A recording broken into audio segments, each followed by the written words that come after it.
really documented that there are clear financial benefits of building gender-diverse senior leadership teams. Gender-diverse teams literally are correlated with better financial performance, with stronger and more robust organizations. The research consortium Catalyst looked at the Fortune 500 in terms of their percentages of women in senior leadership, and when you look at the top quartile versus the bottom quartile, there's a 34% difference in shareholder return. So often, organizations believe that what's holding them back from building gender-diverse teams is the path that women choose to take from a life perspective. And so often, the first attempt an organization will make will be to be focusing on flexible work arrangements and focusing on maternity policies. But there's so much more to the issue. Even the organizations that understand the benefits of gender diversity sometimes struggle with being able to retain and develop and move women forward. We see that in sustainability. A lot of times there's a great initiative that is launched, but organizations often struggle to really propagate that through the organization so that middle managers and leaders who are making people decisions every day stay aligned to that objective. The purchase power of women is increasing at an incredible rate globally. Organizations that aren't fully embracing the importance of moving women into leadership positions run the risk of disconnecting from the very clients that are critically important to them. Recognizing that you need someone in your leadership who can relate to the experiences of your buyers and making sure that you're driving that connectivity and alignment.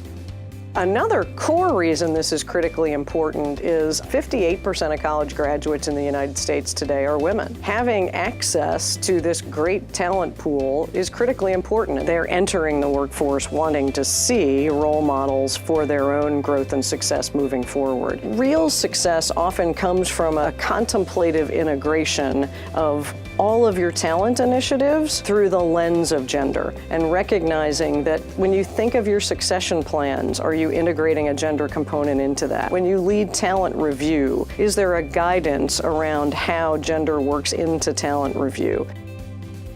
If leaders want to focus on this area, there are certainly some things they can be looking at as they examine their organization and its organizational health with respect to gender diversity. It's important for organizations to really have a clear understanding of how women move through their organization and where are they attracting women? Where might they be losing women? And what does that pipeline literally look like? And understanding how critically important it is, they'll see an indication that, gosh, we're challenged having women move from the manager to director level or from the director to VP level. When a senior leader is looking at the organization, it's important to not only have great insights from outside to understand what other great organizations do or what the data say, but then also understanding from those women what their realities are inside the organization to attempt to uncover some underlying issues that may not be evident.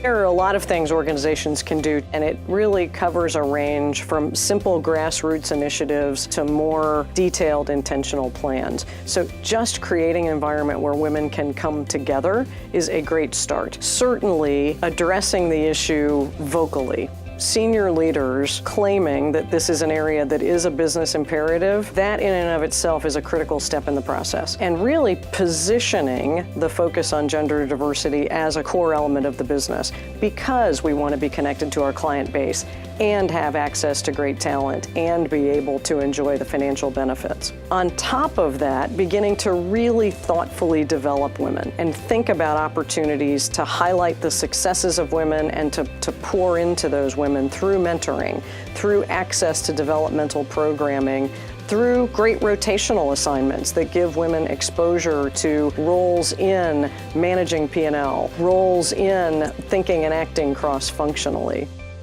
When there is alignment between the opportunity given and the opportunity seen, between the feedback and the ability to advance, and between the language that we speak and literally connecting the walk and the talk, when those align, women are able to achieve great things. Inclusion is really around each of us being able to be our best selves and contribute at the highest level possible inside organizations. And it just takes some intentionality for organizations to create an infrastructure where each of us can do that and be in that place where we've got diverse thought in the most senior levels because we've allowed everybody to contribute at the highest level possible.